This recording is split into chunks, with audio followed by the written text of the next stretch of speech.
curious. There. She followed him and soon found herself falling a very deep hole into a strange place called Curious. Conversation. Curious. Conversation. Nowadays, there are still girls. Hello, everyone. whose curiosity I have is strange. Brendan and ALPHAMAMA here, and I get in trouble a lot for not actually properly introducing my people that I'm interviewing, not doing a really cool spill, and people be like, we don't know these people sometimes. So I usually just go, hey, can you just tell everyone about yourself? But I might just do a little story time for you two on how I sort of got to know you and why I wanted you on here. We got Before you do stories. that, I need to know, is it Brendan Maclean or Maclean? Maclean. Maclean. Hey. Okay, got it. I had to know. Yeah. So well, then let's start with Brendan Maclean here. So how I know Brendan is purely through Instagram. I was scrolling through my Explorer and there was a man tied to a chair. And I was like, this is cool. I'm going to go check out this guy's profile.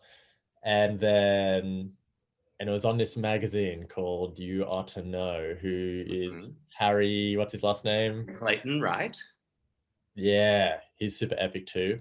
That's another person for another time. Another podcast. And then I was having a scroll through and you had just dropped a single called Sensational. I was like, sick, I'll check this out. And I pressed play and I was like, this is a banger. I am straight up messaging this guy. And I was like, hey, you are today's inspiration. I'm really vibing with you. And you quite quickly got back to me and was like, thank you so much. Hope you have a great day, something like that. And I was like, oh, that's really nice. And then I was like, all right, I'm going to do a deeper dive then because this guy's really nice. And then it turned into The House of Air, which is a video that everyone should check out, which we'll go into a little bit later, but it is a very out there Explicit. video, very explicit. Yes, that's the right word. Something that you shouldn't watch in public. And I think I was on a toilet as I watched it, which actually has a nice tie-in to the music video. And then, I want to get to the best part was, then I was like, oh, he has a gig this Friday. I'm going to go, and it's COVID times and I'm going on my own and I'm like trying to get a ticket, but I can't because you can't buy a ticket on your own. So I told you and you put me on a guest list. I've never been to like a queer gig before. So I was like, all right, this is going to be fun. This is good. I'm a bit nervous. And you're like, oh yeah, I put you, with my mates up at the front. Mm. And then I'm like, I get there, I'm coming in. I'm like, oh my God, am I a groupie?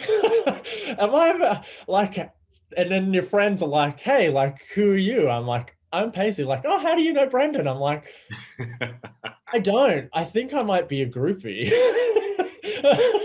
They're like, great, with us, and they're super nice. And then you put on a really, and then I was like, they're like, oh, what songs? And I was like, I know Sensational and this other House of Air. And Did I play either of them? you didn't, no, you played House of Air, but you didn't play Sensational. Your friends like, I don't think you play Sensational. I was like, damn it. And like, it's okay because, so as I'm a new queer, they're like, don't worry, he does like a medley of Lady Gaga. And I'm like, oh no. Oh no. That sounds terrible to me. Like, oh God. But then you sung it and I'm like, oh my God, these lyrics are amazing. I didn't know Lady Gaga was so good. So, and then we've slowly just get to know each other. So this is Brendan Maclean, everyone, which we'll slowly continue to meet. So meet my friend, Brendan. You need to MC all the shows from now on. Any show you have, Brendan, Paisley's going to do that. I'm Paisley. I was once a groupie and I've evolved. Give you a little bell and everything. Yeah. Right. And then ALPHAMAMA. So how I met ALPHAMAMA was many years ago, 5, 6, 7, 8, I don't know how many years ago, but I had just started a blog called Poetry Runs Deep, and I was hanging out with two artists called Matus and Kazi, and I was also like slowly coming into spirituality as well. And they're like, hey, come along to this gig we're playing at this place, Brighten Up Bar. and we're a support act to this person called ALPHAMAMA. I was like, yeah, sick. And then I get there, and it was such a like significant moment for me. So I remember coming up the stairs, and you were up the top, and I was like light behind, so you're like very angelic. It's very this background you got at this moment. So I'm like, oh, who is this person? Just radiating this really beautiful energy. And I come in, and you're like, all right, so here's the layout. And it's like the gig hadn't started yet. Come in, and on this right wall, there's like this like graph with different like what emotions you are, and you can like sort of put your name and what emotion you're at, and that by the end of the gig you wanted to be at the top of this like emotional scale. That was your goal for everyone that came in. Yeah, then, like little people, you put your name on. Yeah. And I was like, all right, this is already a totally new gig for me. And then in another corner was like a costume. You pick your costume for the gig. Yeah. And then I think there's like a tarot section over here. And like the gig started off with this, it was the first time I ever meditated. I think Billy, what's her name? Billy McCarthy. Mm-hmm. I think she led the meditation, and then Atlas performed and got to throw a pie at his face because he was like doing some clowning stuff. And then it was just like, and then you and John Killer did this performance. I was like, what's going on? This isn't how a gig's meant to be. Angie, there was one like really the quarter where Angie had a sewing machine and she made me an outfit for me to wear. She ran it onto me just before my set. Yeah, it was just chaos in the best way. And I was like, all shows should be like this. Like, what the hell? And I got my man and I put into the top, and I then we slowly got to know each other. We also hung out at Sketch the Rhyme just before you went off and traveled the world with like Atlas and did music and tried to live off no money and did all these weird things that I was like watching in like reverence of like, who are these epic people that I've just met and then they just left the country? How dare they? So, and then, you know, many years later, we've been best friends, we've been lovers and best friends again, and we've hated each other and we've had all of them. So this is to come with you and I, Brendan. So prepare. Journey. Journey. I love that. So everyone, how's that intro? You better be okay. They better not bust my balls about not having an intro. You need a deep inhale, exhale after that, just to like take it all in. These are the people of the podcast today. And why I want to talk to these two is, and to you two, oh, that's weird. I like went from talking to the people that are listening to back to you. I don't know how to keep that balance, but I want to talk about unapologetic expression. Yeah. And these two, both in just IRL and also on the internet and also in their gigs and their performances, hold such a cool element of this. It's like two completely different sides that I'd not seen and I take a lot of inspiration from. And I think where I want to start, I was just thinking about this just before we came on, because I just like had a skim through your music, Brendan, and just was like taking in a bit of what's going on. And I remember Alpha and I, when I was showing Alpha who you are, we were skimming through some of your stuff, and you have this this video with Amanda Palmer, and it's like this very theatric performance, and I think you're like in a bridal dress. Yeah, I'm in like her nightgown, like a nightie sort of thing. Yeah. Yeah, that was a live footage from the Sydney Festival from like 2014. Yeah. And I just idolize her. She's like the vulnerable expression queen. And like I feel like ALPHAMAMA is her protege. And Amanda, then doesn't know that. We'll tag her in it. She'll know now. All right. Yeah. And the one thing that we really fucking loved about it, and this is a big part of your performance, is this commitment to the part. Is like to me, like I can be pretty out there, but I know I'd feel so nervous really just being that like super theatric singer and being really in that moment of like, it's like super camp, it's super like theatric, super in the feeling, and like, but also turning up the dial And I'm curious where this comes from for you to just really descend whatever that emotion is and then times it by like 40. I know exactly what you're talking about, because when I do a good gig, I stay in that moment for as long as possible. That's what's great about my favorite gigs, are when I start that roller coaster and strap myself in and let it start to lead you. When you're on stage with someone like Amanda Palmer, you know, I was always taught, if you can, when there's something so bright and so powerful like Amanda, what you try and do is just become a magnifying glass, and you let that light sort of come through you, and then everyone's like, oh, you're friggin' amazing. And it's like, we were amazing. Like that is the energy there. And you know, that's the great thing about having someone else on stage. And when you don't have somebody else on stage, you kind of have to have this madness that something else is there. A lot of artists talk of, Kate Miller-Heidke calls it going to her yellow moment. Everything just kind of seems yellow, and I kind of feel this purple vibe, this purple moment for me, that I kind of get lost in it, and the faces of the audience blend, and I still see them there. That's very important, to not forget that they're there, but it's more because we've lost that fourth wall bit, and then you're on that roller coaster too. You kind of lose the pretense of the performer in the audience, but only because I believe it, because I have to believe it. Yeah, that's the trick. It's you know, the classic submarine myth, you know, that you tell people, or when they're going really, really deep underwater, is you tell them, what is it? The lower you go, the safer we are. Now that's a complete fabrication. It's a lie. Like, it's much more dangerous. The deeper you go, you're much more vulnerable.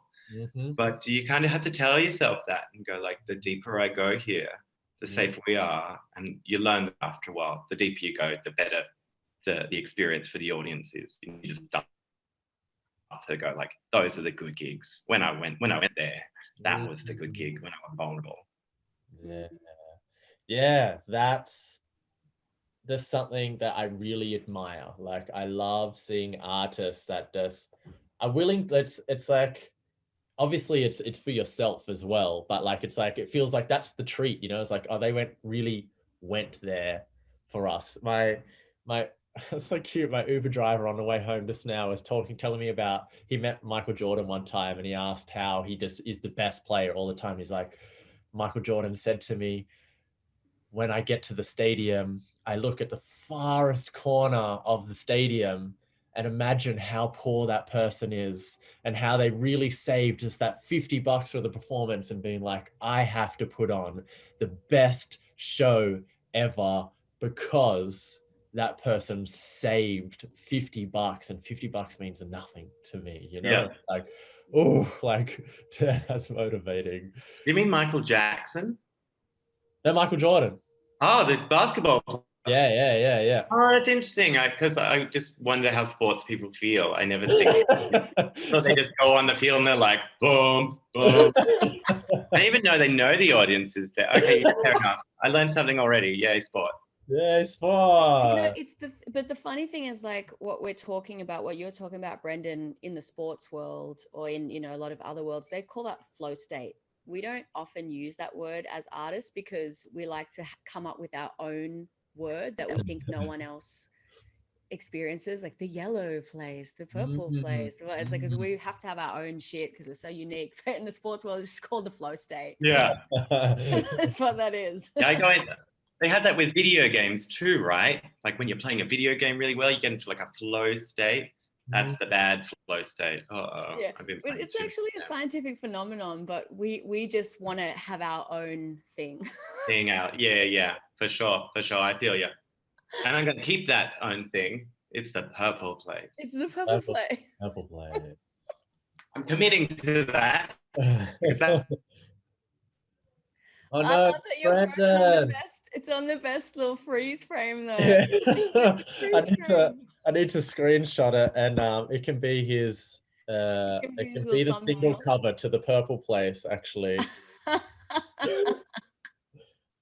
And we're back from the Purple Place. How was your trip, Brendan? Oh, thanks. I just really needed to go there. I was really feeling the flow. And now that I'm back to my Purple Place, I'm ready to shoot the real shit. Thanks, Vodafone. Okay. Thanks for that 24-hour gap in the show. Perfect. ALPHAMAMA, I feel like you were itching to ask a certain question, but then remember you're like, oh, I needed to ask him about this. Oh, I remember what it was. So it was something around the structure of a show, creating structure. It was because we're talking about Honeyfire. And there was something about like structuring shows and then the getting into the flow zone through structure. That's right. We were talking about, I'm more of a like loose kind of set list, then see what happens on the night. I'm kind of that person. And, because you've done so much theater and cabaret, I really wanted to pick your brain on like, how do you find like the magic and like the fun and the juiciness and keep it alive when it's the same way every night? The truth is it gets pretty boring sometimes and it becomes work. Damn it. That's not what I wanted to hear. The difference between like my shows is like, I guess I would call it, I always like the reality TV term soft scripted, so I have these general points in the show that I want to hit and these heights and lows. But I'm similar. Like if you look at the set list I write, I've never played an order or things like that. But with things like commercial cabarets like Velvet, like wow, you just get to show 200, show 300, show 400, and it's so difficult to keep. It's almost worse trying to find that deeply authentic moment. You just kind of have to work through it. But I suppose for my shows, I'm probably a little more slapdash than most people think. I think I just make it look like I know my shit all the time, which is the key, right? Just looking like you should. And also the being a musician is so much like being a magician, knowing my tricks and knowing when I need to pull them out of the bag. And that doesn't always look like technique or talent. It's these very clever things that me and ALPHAMAMA know from years and years of performing, and you start to recognize similar vibes in a room, similar audiences. I think being able to read an audience is such an overlooked ability, because cabaret people are a lot like comedians. We have to keep that live vibe, feed off any improvisational change, because otherwise you are playing those same 8 songs every night. You got to do something to make it feel worthwhile. I have a question. Do you think that you as a performer have to feel it in order for the audience to feel it? I used to think that. I don't anymore. Because that would mean like a third of my performances are bad, because if you're doing that many shows, you can't just be feeling it all the time. But you should be aiming for that. Like, I think that's the aim for me. Like, I want to walk away going, I felt it, I worked hard, I connected with the audience. But I don't know, I've sort of learned to take both the pride and the shame off. It's just turning up to work really for me now, and anything great that happens is a bonus. But I just don't think you're always going to get that purple moment. That's the thing, and it doesn't mean it's a bad. That's what I've learned, off touring. That doesn't mean it's a bad show. That just means you didn't, you weren't in the right mood personally. But that doesn't. Your daily mood really doesn't mean shit for the 800 people watching or whatever. That's their business. And my job is to put on a show. So I think there's a balance. It's great when you do feel it, but I don't think it's the end of the world. If you can get away with doing that show, then great, do it. Yeah, I'm curious around like performing, finding the purple zone, the purple moment. is like, and something we've been talking about is performative trauma porn, and in the manner of like trying to find your edge for you to feel something, right? This is for both of you, is like, how do you gauge that, you know, before you're like, when you're going into these new areas of emotion and into story and whatever it is, to bring that aliveness for you, because sometimes it might not just be in one certain area of joy. You might have to find it through other places of shame or through guilt or whatever it is that's in these certain different areas. How are you gauging, like, how do you know where your edge is to make the purple zone to versus the edge into falling off the cliff into trauma and performing trauma instead? Mama, I'd love to hear your thoughts on that. Give it your thoughts, Mama. Wow, that's a big one. I think that, I mean, like basic things like intention first. Like, what's the intention, you know? And you got to be pretty honest with yourself about that, because sometimes you say that the intention is for healing, but it's not actually true, you know? Or you might say that the intention, like, for example, like, this is, you know, a little bit of a deviation, but like when you go see your ex for closure, not really for closure, is either stick some thorns in their side, or you want to fuck, or whatever, you know? And it's the same with this. When you're exploring different parts of your psyche and you're allowing an audience to witness that, like, you have to be honest with yourself. What is the intention? What's the experience you want for yourself? And what's the experience that you want to give the audience? If you can honestly say to yourself that I don't want to traumatize them, but I want to, you know, air something out that's typically got shame around it, and therefore liberate other people, you know, in their own experiences. Like, if that's true and you genuinely want that, I believe that intention is cause. So whatever you align to in terms of your intention, then that is going to inform the experience. But you have to be fully honest with that.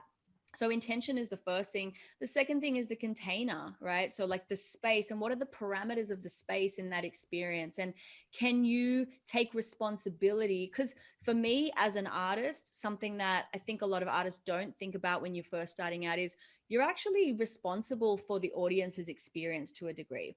And so you have to think about, what is the effect that I'm creating in their world? And, you know, what do I want them to feel versus what are they actually feeling when they're coming to my shows? Because sometimes there's a humility in going, this is going to blow people's minds, it's going to be amazing, and it doesn't fucking land. It just falls flat on its face.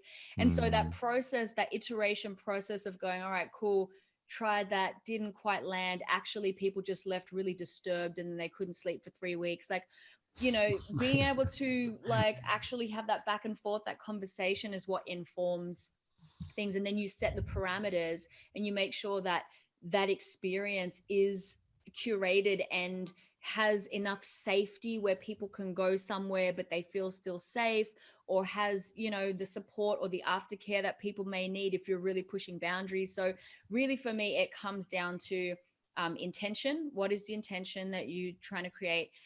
What is the parameters or the space that you're setting up? And then also I would say, you know, moment to moment checking in, is it landing for the audience, or is it gone awry somewhere? And how do you bring it back to your intention? That's my answer.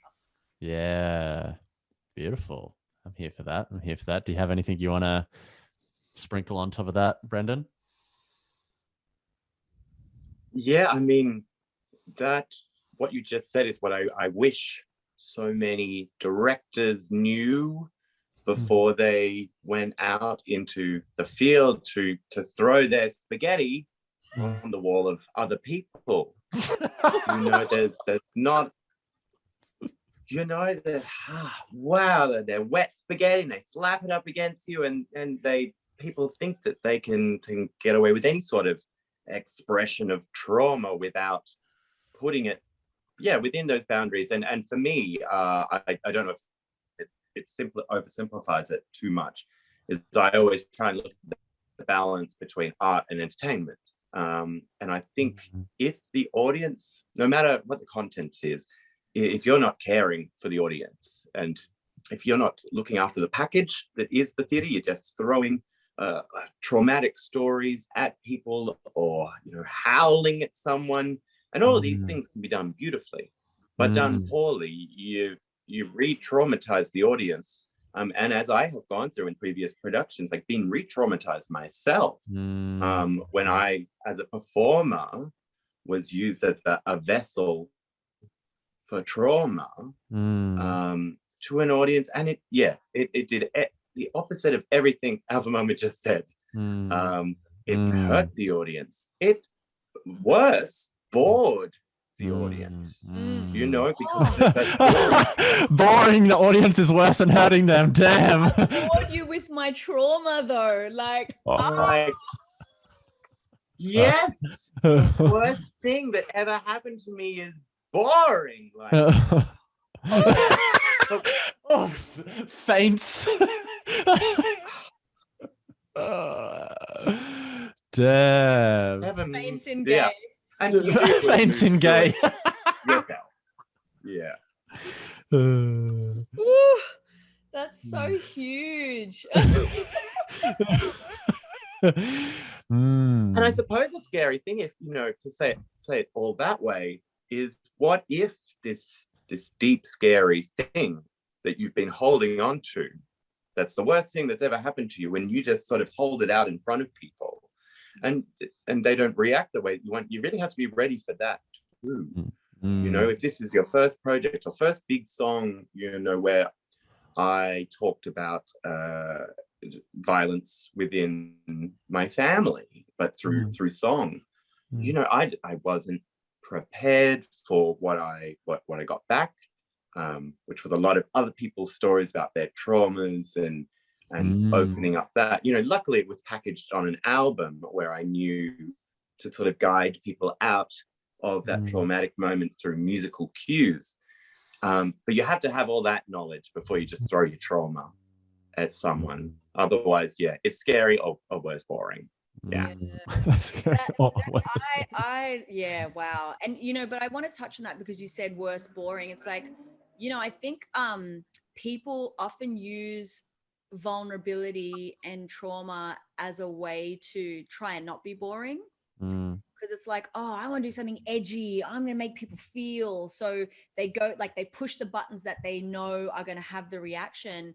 But there's an art to that. And a distinction that I want to make is like expression and catharsis is one way. It's like, I'm expressing myself. I'm so authentic. I'm so unapologetic. That's just expression. That's just catharsis. It's beautiful for you, and sometimes can be beautiful to witness if, I don't know, if it is beautiful.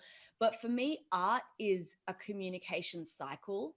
And it's about the quality and refinement of that communication cycle, which is what people don't often know. We're not taught that as well. And so if you're just catharting all over the place and throwing your spaghetti at people, it's like, the audience need to feel that they are invested emotionally in what you're doing, and that requires a level of care as well. And so if you want people to care for you, then you need to respect them. I think that, like, respecting your audience, they've come to watch you, they are vulnerable being in your space as well, and your job is to move them, and if you just go for the lowest fruit and just go fucking throw your rotten apple at them, like that's not, for me, that's not art. That's just lazy catharsis. Do that in therapy. True. Yeah, go to therapy. Don't put on a show. Yeah. Harsh. ALPHAMAMA is harsh. She's on fire. She's on fire. So this just goes against absolutely everything you guys said in an element, but so a good friend of mine and ALPHAMAMA's, who I hope you get to meet at some point, Brendan, his name is Atlas Talisman, and he runs a thing called Open World Theatre. And you both are talking about your responsibility for the audience and how you show up to put on a show. And with this Open World Theatre, when you train with him, before anything starts, he creates a circle and you have to sort of walk in it among the people, and you walk in and go, I don't have to be entertaining. And you're not allowed to leave the circle until you believe I'm not like I don't have to entertain anyone else. This is purely for me. And sometimes that's the best method for me before I facilitate or do anything, to drop the shit like I have to impress anyone and I actually come back to like that core essence. And I'm curious to hear how that fits in for when you're performing to so many people, that element of like, I don't have to be entertaining, but showing up to actually do what you've come to do, you know, that finding that balance there. Well, I love that the practical part of our job is it's the most fun part of my whole life. So, you know, when I get on that roller coaster, I'm excited and ready to go anyway. And I think I'm a pretty entertaining person naturally. Yeah. But it is also, you know, whether I'm playing to 30 people or a lot of people, like in a bigger, you know, a cabaret show, which, you know, isn't directly my audience, or if I'm playing at Mardi Gras and I can't see anyone because I'm, you know, one person in a line of 10 in a stadium or something, I always just, I had a good piece of advice slapped on me at a very young age. I was about to perform as Karen Carpenter, a song called Calling Occupants from Interplanetary Crafts. And it was 3 a.m. at the Metro. And I was in a long blue dress with some terrible lipstick and a bad wig. And I remember the director of the show just grabbed me and went,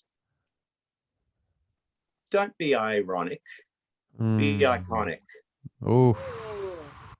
Oh, damn. All right. You've got 2 quotables so far. Is that musicians are magicians and don't be ironic, be iconic. All right. Yeah, thank you. I'm just trying to get that down. But, you know, I always kind of take that with me because even, you know, my first song, Stupid, that was sort of breakthrough song, was a funny song, a comedy song. So people would just be like, "Oh, you're a musical comedian." And with this kind of dig of like, "But you're not a real musician, are you? You're a musical comedian." Yeah. So, all right, Weird Al. I had to learn to love funny Brendan and cheesy Brendan as much as I love roaring out a big heartbreaking note Brendan. You know, I have to find those important, because if I don't, then that song's not important anymore. And I'm being cruel to my audience by not delivering.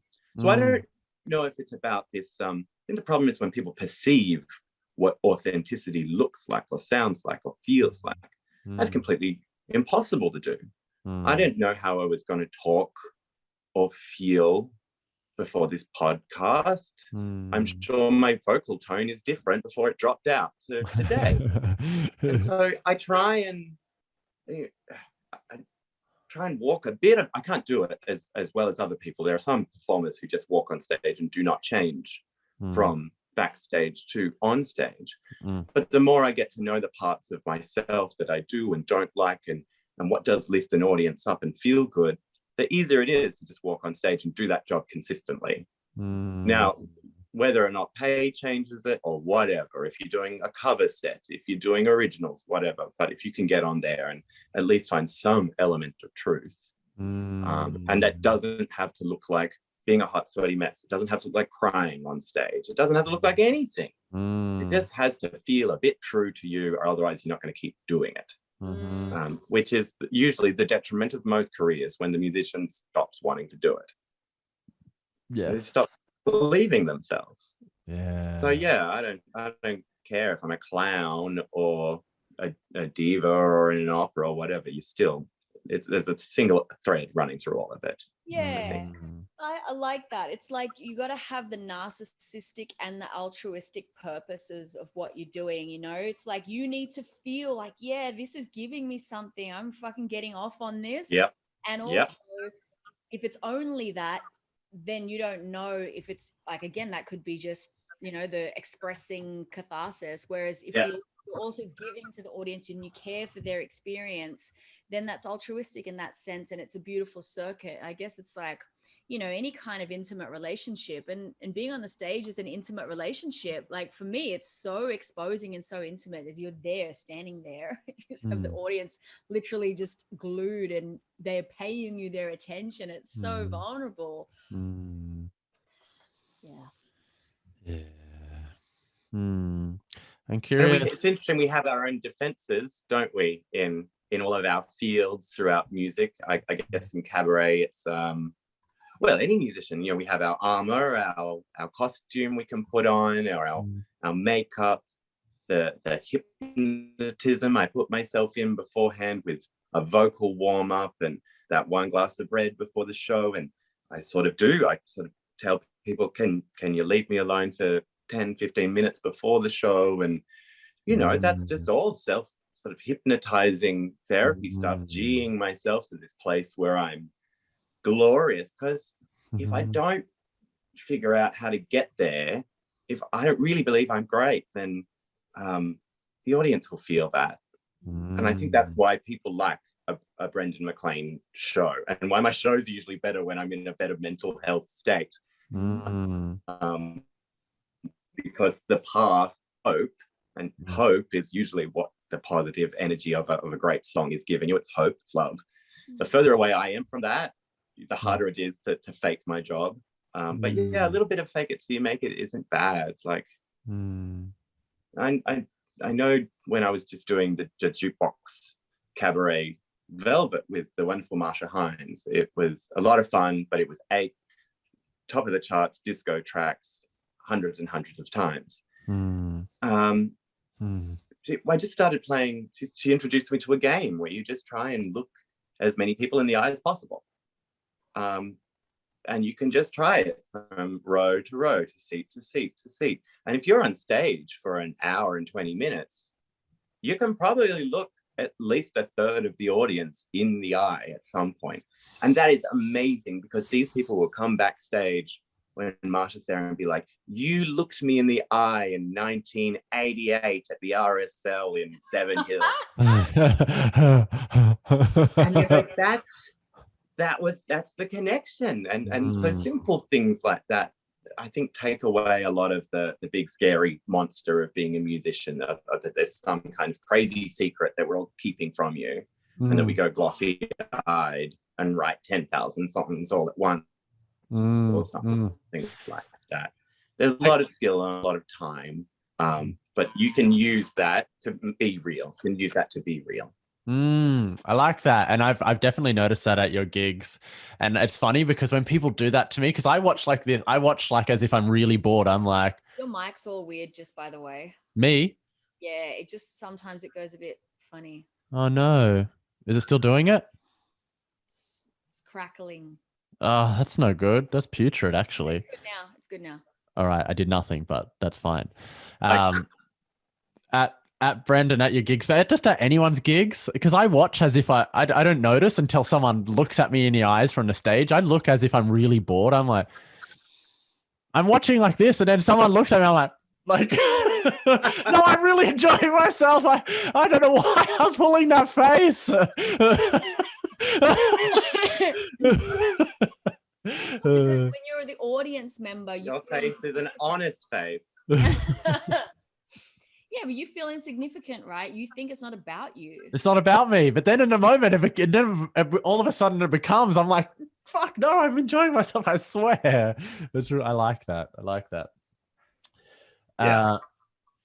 Yeah, I think that was like another thing I wanted to bring up. I can't remember what we've talked about now because it's across two different podcasts. But at your gig, Brendan and Alpha, you would have seen a bit of this at the other gig that we went to. But that first gig of yours I went to, I'm used to like hanging out with Alpha and a few of our other crew, which is like, it still has that same vulnerability that you have in your lyrics. But like a lot of people at Alpha's gigs are like, in that they're into catharsis and crying and moving through things. And then I come to your gig and you're singing these songs that are so vulnerable, but everyone's laughing and you're laughing too. And I'm like, oh, I'm like, oh, what's going on? Why is everyone laughing? These lyrics, because I hadn't heard any of your songs really before that. I was like, I'm listening to the lyrics. I'm like, why is it? I'm missing the joke. Like everyone's laughing, but it's the energy that you're bringing to it. You're like,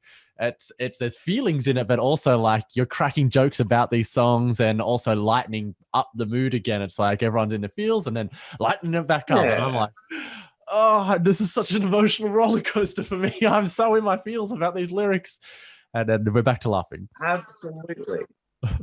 And then, I mean, those are just, that probably comes from my theatre background. I just naturally make my set like a little theatre show. And I try and follow sort of a mood. I'm on the piano, so that naturally makes me very theatrical anyway. The visual of me playing at the piano.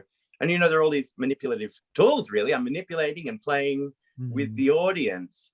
But, at the same time, you are going through that a little bit. But you do have to, like, keep up a little piece of yourself away. Like, there's a little bit of me that the audience never will get to see. And so that's why, I always think about that when artists are raving on about their authenticity and their practice and their artists with their, all cap and things like that. It's like,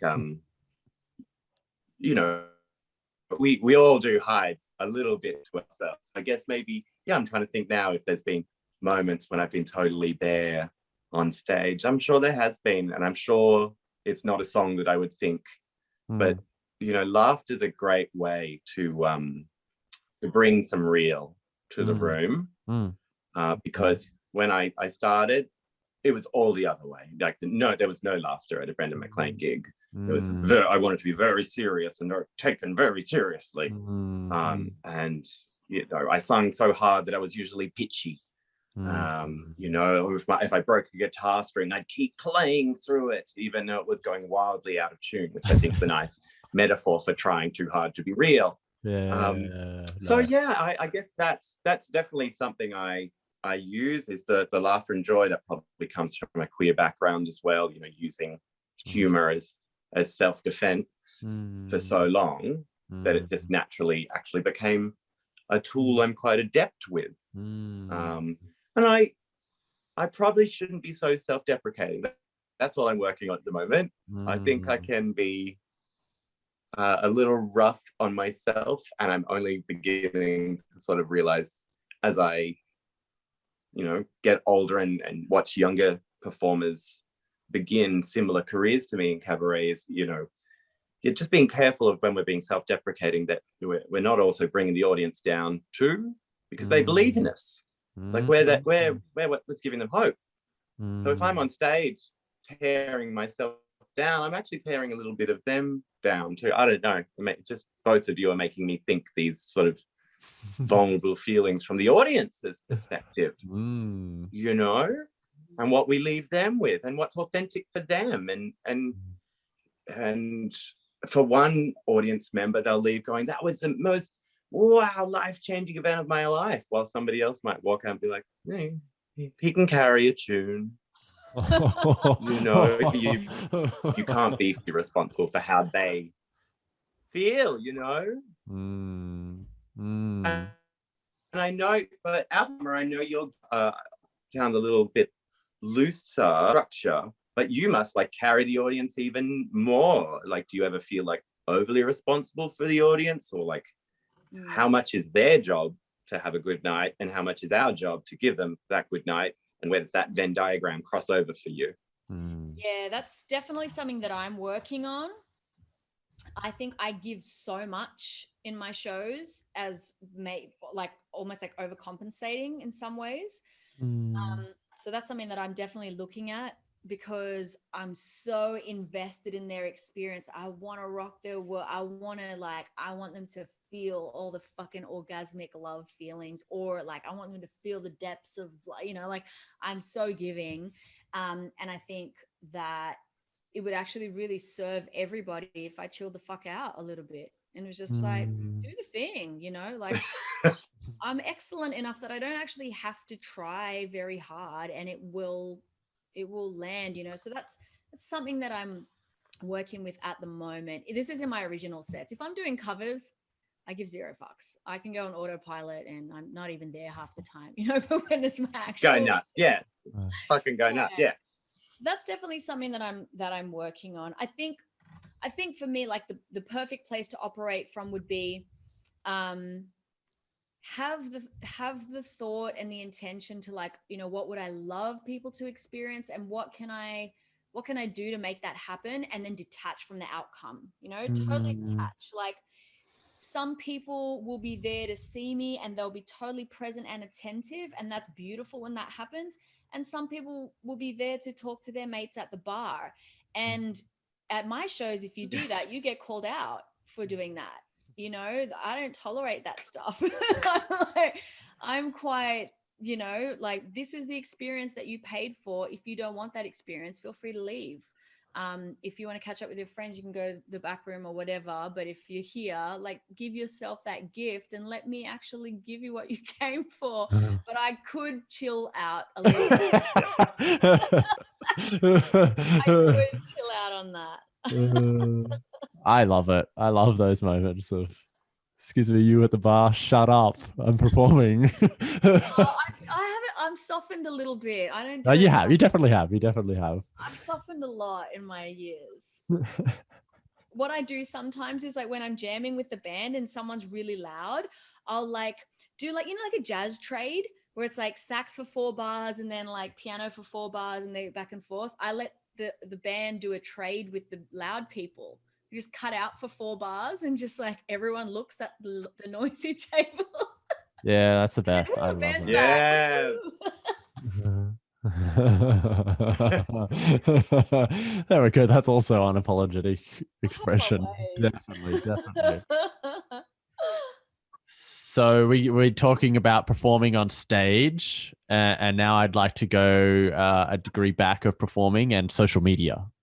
So the performances and unapologetic expression and how that shows up in your life and how much that dictates authenticity and your ability to connect with your audience in your life. I believe all of us, you know, in society have this weird connection with social media right now. And especially if you're any kind of artist in any array or an influencer or whatever, it's having to show up on here and really stand out from, not only from, you know, like when you're at a show or you're on a bill and there's a few artists, but now you have to stand out among millions of people to get their attention and continue to grow your audience. So I'm curious to hear what your relationship is with social media and how you are using that as a way to, again, perform, but also keeping that balance, because some people use it in a family way and connected with your friends, where that sits for you two. You can take this one, Brendan. I'm going to get myself a warm water. Yeah, cool. Well, I definitely shouldn't tweet as much as I do. I tweet so much all the time, so many times every day. But I think that's because I enjoy that platform, and I enjoy the writing and words. I love words, and I find TikTok really hard to engage with. I'm trying to TikTok. You know, I go to a record label and they're like, go on TikTok, and your agent's like, go on TikTok, and everyone's like, TikTok. But every time I open it, I just feel like something's yelling at me, like it's this shouting noise and transition, jump cut something. And it's like, don't care. Like, it's just so unfunny. But, you know, whatever, that's fine. That is this new generation of social media.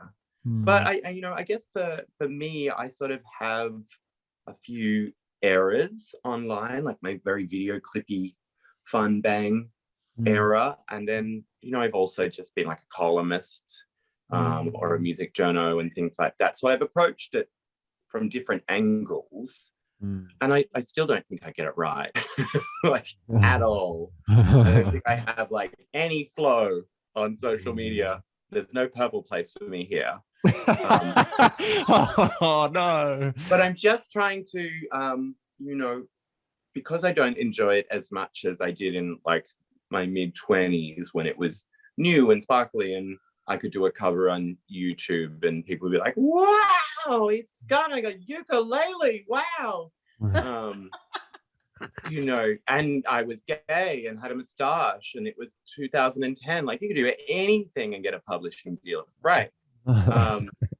So I'm really glad that people who look like me aren't going as well on social media anymore.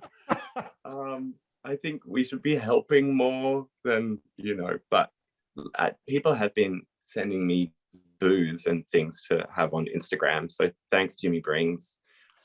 Get $50 off your first order at Jimmy Brings. And I don't think people care. I was really worried that people would be like, oh my God, Brandon's wearing a cause t-shirt, and like linking to a t-shirt or something like that. But I think a lot of people around performers these days, they kind of get when we're doing a sponsored thing, and they kind of like going along for the ride. Like, what I've had to get used to is people want that next level of real. They don't just want like Lena Dunham girls real. Like, they want to know like how you put this podcast on and how your microphone works. People want to know really specific things. So I guess just trying to, for me, I'm really ADHD about how I use my social media, and probably should try harder. But at the moment, it's just one step at a time. And I'm like, today I'll do a video, or today I'll make a piece of merchandise, or today I'll do one funny tweet and then stop tweeting. Or, you know, just I'm just trying to be helpful for young musicians at the moment. I don't know if I'm actually doing much. Brandon, because I kind of gave myself this year as the year of live shows and a year of theatre and a bit of time to want to be online again and to make great videos. Because right now I just feel like I'm swamped in music videos made of VHS effects, apps, and, you know, green screens for years and Zoom gigs. And it's been such a hard year of that. I just want to get as far away from it as possible. Like, oh God, I just want to be real again. But, you know, but for me, I'm lucky I can go into that cabaret land, step away from the internet, and then come back and enjoy it. But there was definitely a long period of time where I over-engaged. And I couldn't tell what was real and what was the character anymore, you know, because I always kind of, my Instagram seems naturally a little bit more positive than my Twitter, which is kind of cynical and snappy. And my YouTube was this like dazed child of like, oh, wow, how does the internet work? And my Facebook is like, buy this merch, bam. But yeah, I try not to think about it too much, but you can't run a business without it anymore. So I just trying to keep looking to the part that brings me like an ounce of joy, which again is usually things that make people laugh. A joke, me doing Q&As like with a funny angle, or simple things like making sure it is visually stimulating and things like. I think it can be really it's much safer for someone like myself to be very practical about how I engage with it and when I engage with it, to relate to the real world. That can be really tough. You can be a super popular internet musician, and then, as you saw, you know, still only have like 70 people at your live gig and stuff like that. Despite me looking like I have a Wikipedia page, yay, that doesn't mean you're going to sell out the venue. So I suppose I looked at that and I was like, oh, there must be a bit of disconnect, because people don't seem to understand how hard I'm working. And it was taking some of the veneer off that made me want to stay in it. I just couldn't fake that game anymore. And filters are so cool now. I don't have to put on makeup, it's fine. But I don't know if I care as much as I used to, but I know I should. I'm trying not to end everything on a positive, because I know that's not what you are about. Like, you'd rather just be honest. But yeah, I don't know if I'll figure out how to. I don't know if I'll figure out how to use social media really well and be Lil Nas or something like that. Lil Nas, I don't know if I have to. Yeah, and Lil Nas is really good at social media. He's really fucking good. But, yeah, I'd like to get better at live gigs online. I was just saying, it's the internet era kids, you know, like we didn't grow up. Well, I mean, I you know, the internet came in my teen years, so Yeah, me too. Yeah, we aren't natives, but they're these kids that have grown up in the internet. Like they are of the internet. It's like they think in memes. It's insane, and it's, you know, I think it's like, I try and stay relevant, but even TikTok's a bit beyond me. Like, I just got to admit, this is where I'm at. This is who I am. This is, you know, like, I love 90s R&B. I can't change that about myself. Yeah. And we all know following every bloody trend means, you know, when time gets back to you, like gets back to what you genuinely like doing, and if you've spent all this time following it, you're going to miss the bit where it was just going to be easy being you. It comes every 10 years. Like, just stick around is what I'm learning. Like, if I just don't change, like, I'm interesting again in another 10 years. Right. Right. But, you know, and for me, I my biggest online thing was House of Air, you know, which was a very explicit, very queer video. And so I've seen that as ugly as it can get, because that pissed off like several million Americans, and we all got our like emails hacked, and our bank accounts tried to, and it was just like, and so much attention. It was overwhelming. Like, I really had to step away from music for a year or two after that, because it was just like, so like the internet just tried to eat me. And it's so funny. It seems so odd when people go, when you talk about someone who's been overwhelmed by the internet, and I got away pretty easy, I think, for the video that I made. But when people get hurt by the internet, it's like, oh, why don't they just walk away? But when the internet is everywhere all the time, in every facet of your life, and you're trying to sell your life and career online, and how can you walk away from that if they're in your Instagram box and your Facebook box and your Gmail and in your bank account somehow and on your phone? Like, it's all there.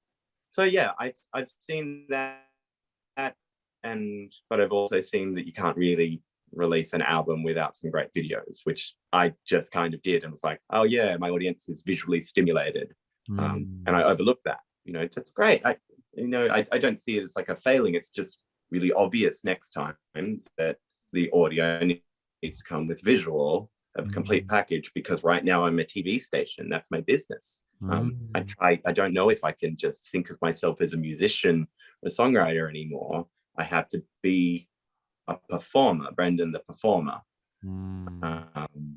Almost like, yeah, a constantly running TV show. So yeah, I guess that's why I'm a bit more selective, because I feel like I'm preparing to have some kind of real disconnect between reality Brendan and what I deliver online, because I want it to just become this automated machine. I don't really want to have to think about it too much, because my job is to think about music, and I want to be doing that more often, or I want to be thinking about my videos. I don't want to be thinking like, what's the question that I should say on Twitter to get everyone talking about bands today, and like, or like, which hat is the gayest, and see how many replies I can get. Like, I could do that. Like, I could be a content maker if you want, but I don't know, go write for junkie.com for a few years instead. Like, get some other skills, like these amazing things. I hope people don't lose them, because like, I freak out over getting some photos while, you know, 20-year-old artist down the road has just designed his own filter on Instagram that 30,000 people are now using, that are playing their song in the background. So you just kind of got to adapt, and I just have to eat some old man pie and be like, well, they're the future, they get it, so we'll just listen to them, because they're smart, like how we were smart, you know, when we were first using the internet in unexpected ways, and people were coming to us and being like, what's a MySpace page, and like, how do I use this for my business? Or, you know, we did all that. So I guess the job for us is to go like, right, what's interesting, what's not interesting, what can we use from this new generation of internet accessibility, but don't let it overwhelm your whole career, because you have to do it. From what I've seen, the people who do it really well is every single day of content making, right? Is endless. Well, that's the thing. Yeah, everyday making. And it's because it's on our mind every day. If it becomes your business, that means sometimes I think about anything that I do. I'm like, oh, could this be a social media moment, you know? Or could this be a social media moment? And it's not good. I don't feel mentally.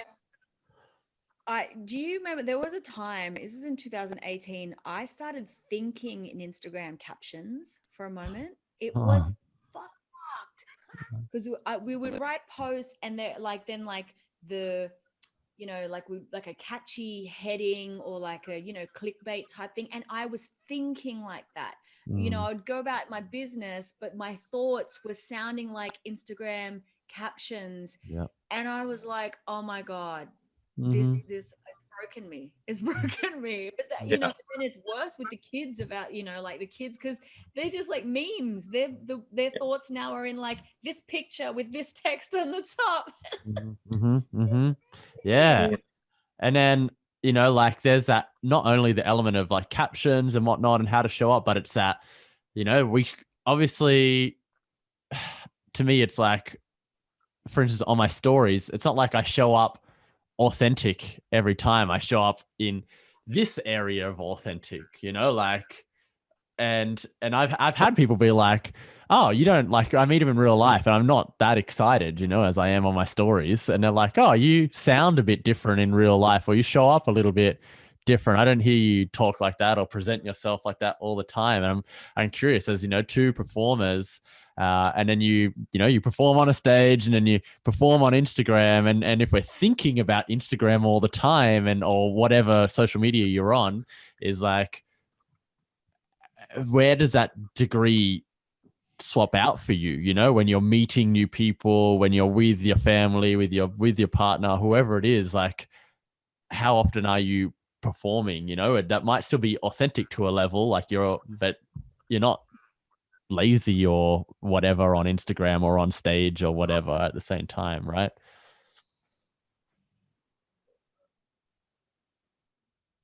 Yeah.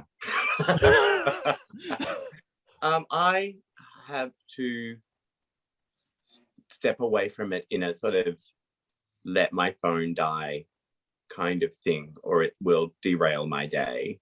I just get stuck in little loops of reward and reaction, and sometimes, you know, the cute quip that I made in the morning, you can see my brain like trying to overuse it and expand it and make it bigger and bigger and pushing the post further, and, you know, commenting under all the replies like, oh, it's got a comment on, and like and like then, yeah, that's when I kind of, my partner will be like, okay, we're going for a walk now. It's like, all right, yeah, phone down, because otherwise I just get swept up in it. But yeah, like, as for when I'm performative and non-performative, I think that's a question a lot of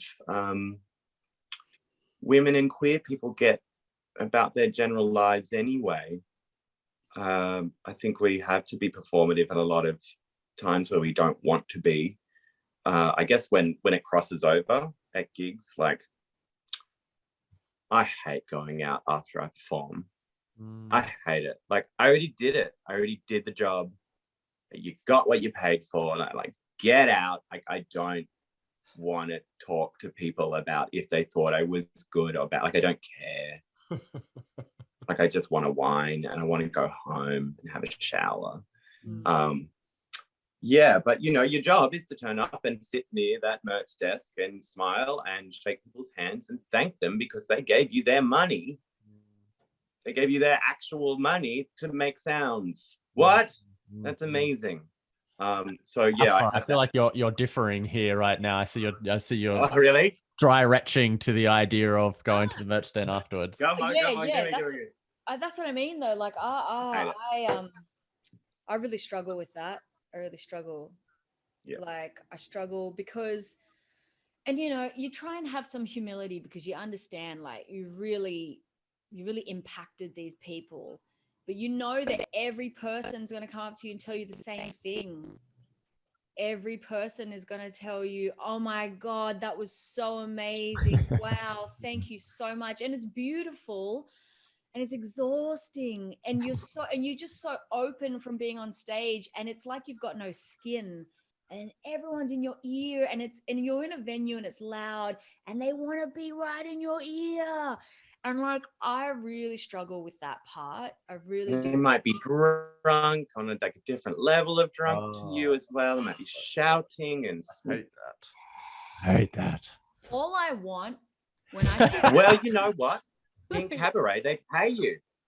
In cabaret, they pay you to go and sit near the merch desk because they should. Like, you deserve to be paid. If I have to continue performing, like they would say, like, do you want to wash down after you get off stage? Like, no, because like the second I switch off, I'm off.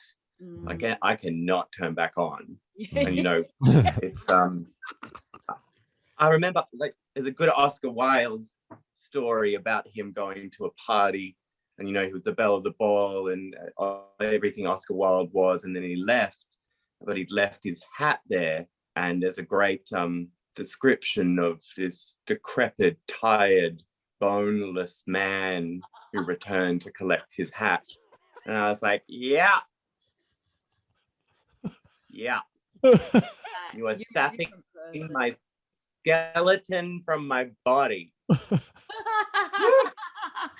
Yeah, it's so. But come to the gigs, you know, don't not come to the gigs.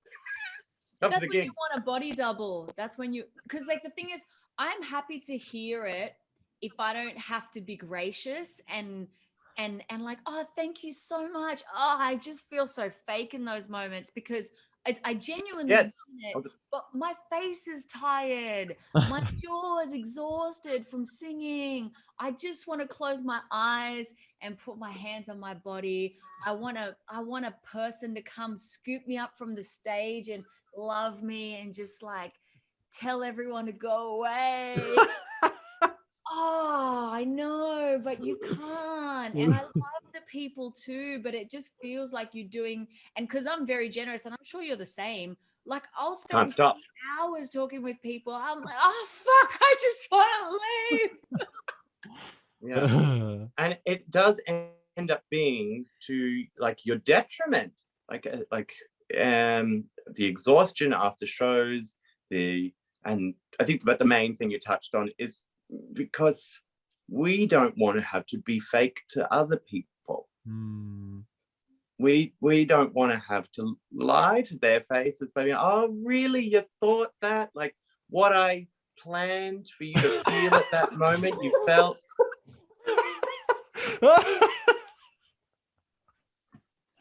Oh, I hope I get both of your fans listening to this, and we're just decapitating them.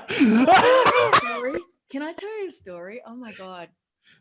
I went on a date last night and we'd been talking all day, blah, blah, and we sit down having dinner. Like 3/4 into dinner, he says, so I actually used to follow you on Instagram years ago. And I'm like, okay, interesting that you should tell me this now. Already having dinner. He's like, yeah. And I really, really liked your post. And I would think a lot about how your mind works. And like, it went really deep. And then he was telling me that he actually went to one of my gigs once in the hopes of talking to me at the gig. And he got there and he felt so insignificant that he just didn't talk to me. I was quite spun out, like at this date, like, okay. It's like I felt my energy shift. I was like, okay. So I just felt like now I'm in performer mode. I'm like, now I'm alpha mama. Yeah. It's really awkward. But I often think about how significant we become in people's worlds when they see us doing these superhuman things. You know, we're superhuman, and then we take up all this real estate in people's minds, and that's amazing. But then also it's such a pedestal. And I think about like all the celebrities who, you know, the trash mags talk shit about them, or, you know, someone says, oh yeah, so and so Taylor Swift, yeah, but she's a bitch in real life. Because she wouldn't sign the autograph of the 12,000th person who was standing on, you know, in line at the queue. It's like, by that time you're so over it, and like, you know, where's the line? You know, how much do you give, and how much can you keep for yourself, like the magic for yourself? I don't know, it's tangent. Well, if you don't keep that magic, you can't do the initial job that we were meant to be doing. You know, because you burn yourself out. I know musicians who have received really upsetting letters, you know, from the audience saying they're going to hurt themselves after they've been thinking about hurting themselves, and they'll send it backstage, you know, during a show or something. And I know a musician who used to take those letters and go and talk to them, and they'd just be a wreck, and just they poured every single part of themselves into their audience members until they couldn't perform anymore. I also would never want my audience to think I'm unavailable, which is why I love the internet. You know, because I know that all of us here probably have like the media training to avoid things like, hey guys, you know, and that we're addressing people, and that it's not just the nebulous blob who is interacting with us. And I think that's what probably our generation did a bit better than the generation before us when they took up the internet, is that we do kind of have a better understanding. And I think if you are an artist, you need to do this very well, is understanding that there is an individual listening to you by themselves. They're choosing to interact with you directly. And so treat them with the respect that they need, but you also can't be everybody's friend. So if you are going to pour that big amount of energy into the audience, you can't be surprised when they keep asking for more. And I think, my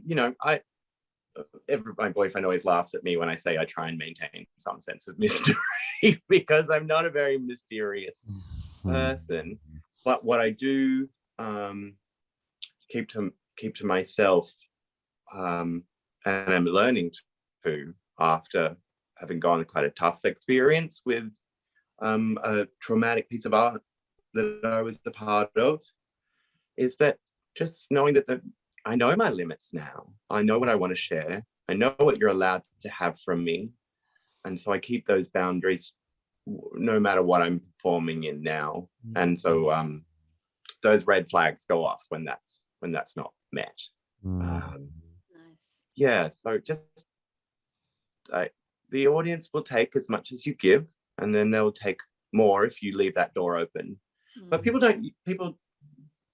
won't be upset if you need to take that time. I think you've got to trust that and go, they saw me do my job, and me saying, okay, thank you very much. I need this space. I don't think Australians have that thing where we approach celebrities at dinner as much as Americans do. But I don't know, maybe that's changing over time. But yeah, I would never want to break that. I don't want to see the other side of the performer. Like, I want to love the performance that I saw and let it end there. Yeah. And I don't know if I'm actually I think I'm making it worse for the audience. Yeah, but I think it's like you know, I'm still small fry, you know, like I don't have that many fans yet, and it's already like a lot. I think it's that thing, like, you teach people how to treat you in your relationships, including with your fans. You know, I think it's okay to be really intentional with the kind of fan culture that you want. And like, I'm not saying I've got this down, but I definitely had created this persona that everyone was welcome in my life, because I shared so much of my life online, especially, and in my stage shows, you know, I would talk about all the things I was going through. So therefore, people just felt like a friend to me. And then people would, you know, tell me all of their stories in my DMs all the time and ask for free, you know, or not ask for it, but just, what should I do? This happened, like tome, you know, it was like all their life history. And I think I'm just learning now that actually it's okay to be inaccessible. Actually, it's okay to just say no, you know. If you're in a situation, this is where you should go, or you should pay for this, or, you know, whatever. Because if you get, you know, if you get more popular, which is, that's the goal, it's not sustainable, you know. And I'm just learning, like, well, how accessible do I want to be? Where are my parameters, and how do I direct the traffic flow? I love that. We've transitioned from like the fun of all of the unapologetic expression and performing to like more the like practicalities, and here's the safe spaces and the boundaries and the all the things that you need, the foundation to actually be this person, be an artist, to be able to show up and actually make it sustainable for yourself. Because I think that's the biggest lesson that we learn is sustainability within our expression. Because that's the result, right? It's like, if you can communicate and you are like unapologetically expressed and you're really bright, like, people will be attracted to you. They want to be part of your world. And so you have to become masterful at navigating that, because if you don't, you will burn yourself out, and you know, it's not it, fam.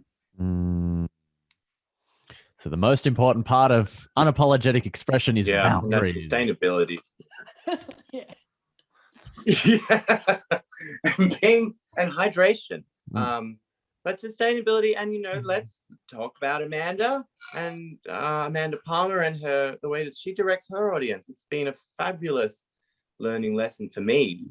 It's just that direction it can be quite literal, and I see it work very well. Even if it is on TikTok, my friend Michael Medrano, he wasn't going anywhere. It wasn't connecting. The music wasn't connecting to his TikTok personality, I suppose. And then he just said, I'm on TikTok to try and connect you to my music. Can you help me? And now, you know, that track is, you know, past 1 million. He's writing for other people that you can tell them what to do. And that's rewarding for people to be involved in a musician that way. And that's a non-emotional toll that can take on you. Or, you know, while we're talking about that, because you're right, that's just an exponential growth of people you're giving free therapy to. And, you know, until it gets to the point where I had a boy from Iraq message me and said he loved my music, and you know, thought House of Air was very naughty and the most extreme thing he'd seen. And me in my sort of lead character syndrome, I suddenly didn't hear from this person ever again, or well, for months. And I just got obsessed with that idea that he hurt or someone had seen my messages and that he had said he was gay, possibly, you know, in a place where that's, you know, not welcome, he wasn't safe. And I was so overwhelmed with that idea that I'd hurt someone by connecting with them. I mean, of course, it turned out months we just stopped using that account or something like that. But it certainly put up a big wall for me where I was like, whoa, I cannot be responsible for these interactions that go beyond anything besides thank you. And otherwise you can help build and cultivate a safe space within the programs that you use. So if you see shit going on Instagram, do the best you can while it's there in your own Instagram, and how you both set up your videos really well, clarity, and this is the energy that I want you to bring as the listener of this show. What can you bring to it? Which is, I think, what I do pretty well is a performer as well, with a slight sort of MC edge that I can link to it and go like, this is what we're about to do. Let's go on that ride. And I think I could probably stand to learn to do it a bit better online as well. Explaining what the space is for, explaining what you're here to do, and then they do it. And they listen to your song and they buy the track and they get the merch. And yeah, just trying to figure out how to get that to the real world is my challenge. But I love this environment that we've all carved out on the internet. And I love the people that talk to me on Twitter and Instagram and stuff like that. But I think over a few years, people know the limits that they get with me now. And I think that makes it better for them, safer for me, and safer for them too. I think, there are people out there, especially if you're a younger performer, who will not understand why you are so magic and brilliant and shining light in their direction. You're saying hi to this person in a message box and suddenly they feel like the best person in the world has messaged them, and they may take that wrong as well because they don't see you as separate enough. When you say hello, suddenly they've got you, and they've won you, and I don't think that's safe for anyone. So yeah, I don't want to say that I'm inauthentic with my audience, but I'm keeping them safe. Yeah, that's, you've mentioned Amanda Palmer. You've mentioned Amanda Palmer twice, or she's been mentioned in this podcast twice now, and I'm throwing her name out there. She's going to be on the podcast one day. I would love to ask her all these questions around the boundaries of her, because she seems so boundaryless, with the audience. DM me, hit me up whenever, ask me questions and like how she's maintaining that. And while I'm throwing out the manifestations, I'm still aiming for Dr. John DeMartini, and my current one I'm working on, and I'm getting in their DMs and starting chats is the preset. So I feel like they're the most achievable next. I really nice. I want Julian and Kim on there. Absolutely. Inner West locals, I believe. Yes. I need them on here. So just anyone that's listening, this is me reaching out to the audience. If you know these people more than I do, bring them in. Help me figure it out. But yeah, Amanda is pretty incredible at that guidance of her audience.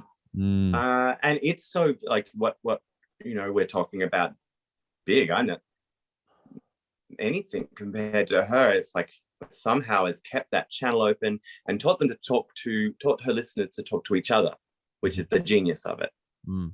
Because that wheel keeps spinning. And if it's done in the right way, hopefully that wheel is full of great, kind people who have a safe space to listen to some fucking punk ukulele, wild to perform with. It's so real. It's so real on stage. Break your heart and tear it apart and make you laugh at it. I take a lot of lessons from Amanda. I always will, definitely. Well, I'm feeling we've just done an hour. I feel like that's an hour. Cool. Yeah, I feel like we should start wrapping up now. And I just ALPHAMAMA, you've already had a last words moments to the listener, but maybe you can have a last words part 2, because you just never know. So if any of you deserve it. Any last words to the people that are listening from anything that we've covered around unapologetic expression, performing, young artists, boundaries, all the different things, or something that's completely just off topic that you just feel like they really need to hear right now, give it to them, please.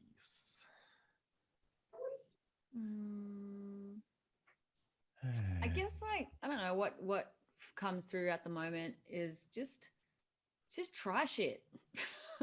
Like, it's really basic, but just try some shit. Not everything's going to hit.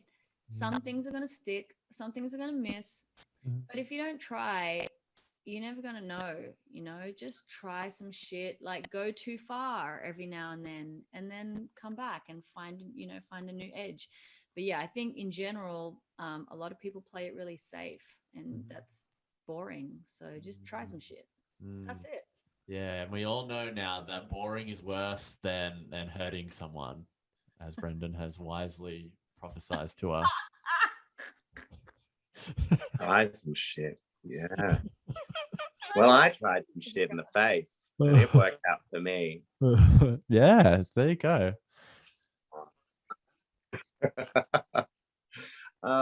Okay, last thought for me. Being silly can be really cool. Mm-hmm. And I think each year you get older, just try and be silly every now and then. Otherwise, you'll silly can be authentic and truthful and fun. So give that a go. If you don't think people are going to take you seriously when you do that, just do it anyway. Because that sure is right. I'm so glad I've taken every shot that I could. Alphamama is so right. It's only those times where I've gone, no, I won't follow that gut instinct, that I've gone, Damn it. Just got it out of me. So listen to that. Listen to her. Listen to that gut instinct that you have. It's always right. Always. Except when it's not. Then it's wrong. It's so wrong. And you will be cancelled and your career will be done. And that is our final words. That's it. You're all cancelled. You specifically, the listener. The listener, anyone that's these fingers are pointed at, done and done. Cancelled.